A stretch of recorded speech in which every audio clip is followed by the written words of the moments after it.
Every year, more and more students from all around the world come to Maastricht to join MSP. Despite their diversity, they are strangers to the wonders this beautiful city can offer. At the start of the new academic year, during the intro days, a sort of city tour is organized.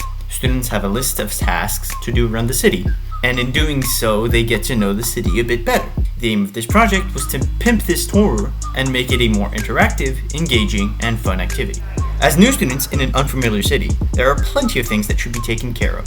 The list can be overwhelming, from accommodation to health insurance, and even mundane activities such as groceries. Although they might seem simple, they quickly stack up to the already stressful environment with exams and deadlines. Therefore, knowing their new home could help students focus on the important stuff and instead have a positive impact on their mental health as well. We did some research regarding the challenges of student mental health abroad. As stated by John Lucas, the mental health of students going abroad can easily decline, mostly due to the amount of stress they are facing. Other studies analyze the importance of the city as a decision factor when international students choose where they go to study. Among other factors, such as reaching goals and living freely, international students feel happy and engaged when they manage to achieve self-sufficiency. In addition, getting to know the city and making a connection with it leads to feeling independent, and the same study suggests that almost a third of the students who decided to study abroad stated that feeling independent was the reason for their happiness. Furthermore, the same students showed a link between their increased psychological well-being and feeling autonomous, indeed emphasizing the relevance of getting to know how life works in a new city. This study also states that students going abroad have to deal with additional life stressors compared to the students who decide to stay in their home country. In fact, it is helpful to be able to put the energies in studying and in social aspects rather than in finding a way through the city. We followed a creative process consisting of 4 steps: exploration, conception, testing, and refining and launching. In this stage, we got together for a creative problem-solving session to reframe the point of view to that of the prospective students and discover what their needs were. 4 questions were addressed, and in turns the team wrote down their ideas. This exercise mainly served to stimulate creativity and generate as many ideas as possible, regardless of their practicality. Each of our ideas were placed onto a 4-quadrant matrix chart, impact versus ease of production. We thought the info cards lied in a sweet spot in the top left. We started from a basic map. This would have been the easiest to make, however it wouldn't have been impactful or interactive since several maps and guides of Maastricht are already out there. Hey, Mike found a map! So nothing new. We therefore thought of gamifying the tour with a sort of RPG game. This would have had both an online and on-site component, receiving tasks that in order to be completed would require exploring Maastricht. You must solve my riddle. Another idea consisted in rendering a 3D model of Maastricht and making an online game environment for students where they could both roam around the city, exploring landmarks, and meeting other students who were playing as well. These concepts were discarded as a 4-week project wouldn't have allowed for enough time to implement them. Making an interactive video tour of the city was our next idea. Each landmark or location would have had a dedicated short video which would be part of a longer, complete tour of the city. Again, due to the time constraints and the restricted size of the team, the idea was discarded. Ready to go. Okay, who am I pointing this thing at? Finally, the info cards caught our attention. They would have been relatively straightforward to design and produce, and they would have had a positive impact, offering a physical item for students to refer back or to keep. Once the card medium for the city tour was chosen, we gathered for a second session to share ideas and possible designs for the cards. We all generated 5 potential designs, and in turns, each were explained. Of the 20 designs created, 4 were chosen for further development and digitalization. Here they are. The first design was a card resembling a Polaroid picture, with an image in the center and a title underneath. On the back there would be some space left for some text and a QR code. The second design was a card resembling a traditional postcard, with a QR code on the back instead of the stamp that would redirect you to relevant information. The third design resembled an Instagram post on the front, with the comment section of said Instagram post on the back. Each comment would then give you the relevant information for that topic. The final design was a piece of a puzzle. on the front a segment of Maastricht's map with the text and description on the back.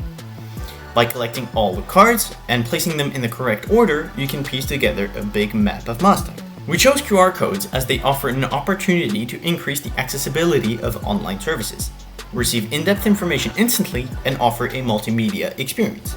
A single card can only display so much information. However, a QR code can hold even more video, data, pictures, or combinations of these. In order to refine the product and collect valuable insights and feedback from the target group, we prepared a survey. It assessed how important each category was for the students, and it allowed them to rate the 4 prototypes created based on aesthetics, functionality, and value. Finally, participants could add suggestions for the designs and any further categories that might be of their interests.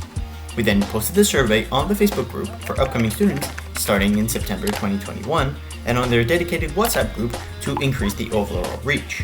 All this information was gathered and processed, and the suggestions were implemented. Once we refined the cards, they were ready to be launched. Well, not so quick.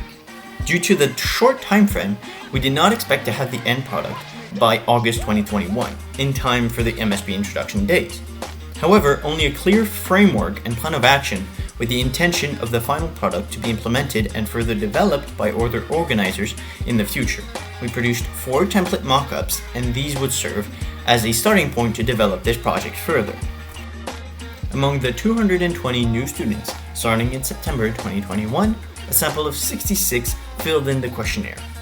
With regards to the demographics, as expected, the 2 major groups consisted of 18 and 19-year-olds, representing 80% of the total sample. And of those 66 people, 72% of them were females. The next part of the survey assessed how important each category was for the students. There were a variety of results, however, as you can see, all seemed to be skewed towards the top end of the scale, meaning they were important topics for them. Almost all the categories have obtained an average evaluation between a 7 and an 8, except for these 3 categories which were deemed less important: drinks, entertainment, and culture. Some students left additional comments and suggestions for other categories. They were particularly useful to tailor this product to their needs. There were several comments on jobs, and work opportunities in Maastricht. We believe this would be a good addition as it's a common concern for new students. Next, we asked for feedback on the 4 designs we created, and here is how they scored. Overall, it seems designs 1 and 2 scored the best and had the most positive feedback. We believe some of the other designs, especially number 3, scored poorly and received bad comments because they weren't developed as fully as number 1 and 2. Therefore, in order to obtain an unbiased opinion, these designs should have been equally developed. We therefore decided to settle with design 1, the Polaroid. Here are the 4 mock-ups we created. The first one is a food card with 4 recommendations and a QR code leading to a more extensive interactive map with cafes and restaurants as pinpoints. The second one is a sports card with a short description giving multiple options and a QR leading to a video of a virtual tour of UM Sports. Third one is an emergency contact card, very minimal with no QR code, just the essential contact details. Fourth one is a card showing where to travel and what to visit outside Maastricht. The QR code leads to a PDF page that has detailed information about these trips, with prices, locations, and so on. It is also important to reflect on the flaws of our project in the aim of being critical and leaving room for improvement. One of the flaws of this project is the evident cost of printing so many cards. With as many categories as we have, and the fact that the intakes every year keep getting bigger, it would mean that you would have to print thousands of cards, which get expensive.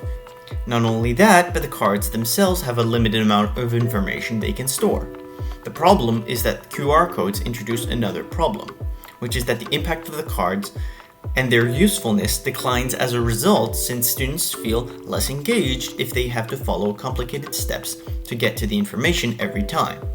And also means a constant upkeep of the links on the QR codes for the sake of longevity, since durability and reusability was also one of our goals with this project. It's needless to say there already exist multiple online alternatives to a city tour, interactive maps, videos, and so on. Our aim, in fact, wasn't to reinvent the wheel, but to incorporate pre-existing aspects into a city tour tailored to students where they could choose what they wanted to see depending on their interests, but also offering a tangible item that could be helpful in the future, as a reference, memorabilia, or decor. Due to the time restraint, we weren't able to produce physical cards. However, we hope the template we created can serve as a starting point for further development and optimization of this project.